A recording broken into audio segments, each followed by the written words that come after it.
10th class के बच्चे जरूर ध्यान दें। यहाँ पे एक पॉलिनोमियल दिया है ax square plus bx plus c।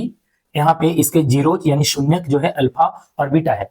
अब आपसे पूछा गया है कि इवेल्युएट करिए यानी वैल्यू निकालिए किसकी, अल्फा का स्क्वायर प्लस बीटा का स्क्वायर। देखिए इस तरीके का सवाल कैसे किया जाता है, ये दरअसल पॉलिनोमियल को समझने, सोचने, कैलकुलेशन के लिए ऐसे सवाल पूछे जाते हैं। देखिए करना क्या है, आपने पढ़ रखा है कि A square plus B square plus 2ab equal to कितना होता है, A square plus B square plus 2ab के इक्वल टू कितना होता है, ए प्लस बी का होल स्क्वायर। आपको इस आइडेंटिटी के फॉर्मूले को प्रयोग करना है यहाँ पे। देखिए ए की जगह हम रख देंगे अल्फा, अल्फा का स्क्वायर प्लस बी की जगह रख देंगे बीटा, बीटा का स्क्वायर प्लस 2 इंटू अल्फा, ए की जगह अल्फा और बी की जगह बीटा।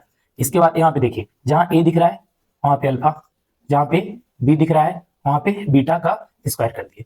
इसके बाद हमें वैल्यू निकालनी है अल्फा का स्क्वायर प्लस बीटा का स्क्वायर। तो यहाँ अल्फा का बीटा का स्क्वायर इसमें ढूंढेंगे। देखिए यहाँ पे अल्फा का स्क्वायर प्लस बीटा का स्क्वायर हमें मिल गया है। तो हम क्या करेंगे, अल्फा का स्क्वायर प्लस बीटा स्क्वायर को हम लोग एक तरफ लेफ्ट साइड पे रखेंगे और जो दूसरा है सब्स्टिट्यूट कर देंगे उसको राइट साइड पे। यहाँ पे इक्वल और ये प्लस 2 अल्फा इंटू बीटा है, हम इसे कर देंगे अल्फा प्लस बीटा के होल स्क्वायर की साइड में, यानी इधर प्लस से सब्स्टिट्यूट होकर वहां पे जाएगा -2 अल्फा इंटू बीटा।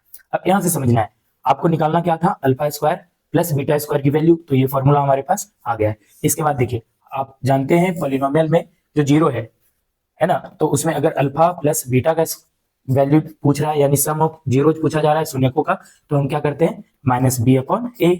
और साथ में यहाँ पे वैल्यू निकालने के लिए क्या चाहिए, अल्फा इंटू बीटा। तो यानी multiplication of zeros alpha into beta क्या हो जाता है, c/a। अब ये अल्फा प्लस बीटा की value -b/a, alpha into beta की वैल्यू c/a हम कहाँ पुट करेंगे, इस पॉलिनोमियल, ये जो फॉर्मूला निकला हमारे पास, चलिए पुट कर लेते हैं। तो अल्फा का स्क्वायर प्लस बीटा का स्क्वायर, यहाँ फिर क्या है, अल्फा प्लस बीटा की वैल्यू कितनी है, -b/a का स्क्वायर कर दिया।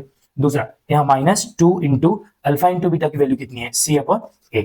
उसके बाद सॉल्व करने से क्या मिलेगा हमें, माइनस का कोई भी नंबर अगर उसके पावर में पॉजिटिव नंबर है तो वैल्यू हमेशा पॉजिटिव में आता है, यानी b का स्क्वायर हो जाएगा और माइनस पॉजिटिव हो जाएगा और a का स्क्वायर हो गया, साथ में 2ca।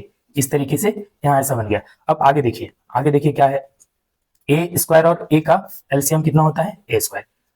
ये एलसीएम के चैप्टर्स में जो पढ़ाया है पहला चैप्टर, उसमें देख लीजिएगा जाके डिस्क्रिप्शन में या प्ले लिस्ट से जाके। अब जिसकी वैल्यू डिनोमिनेटर और एलसीएम मैच कर जाती है उसकी वैल्यू ऊपर वाली भी यानी न्यूमरेटर की वैल्यू सेम रह जाती है, और नीचे जितना ये ए को ए स्क्वायर को हम क्या लिख सकते हैं, ए इंटू ए। अब यहाँ ए मिल गया कॉमन और दूसरा ए बच गया, यानी हम लोग फिर आगे क्या कर देंगे 2ac। ये हमारा हो गया आंसर।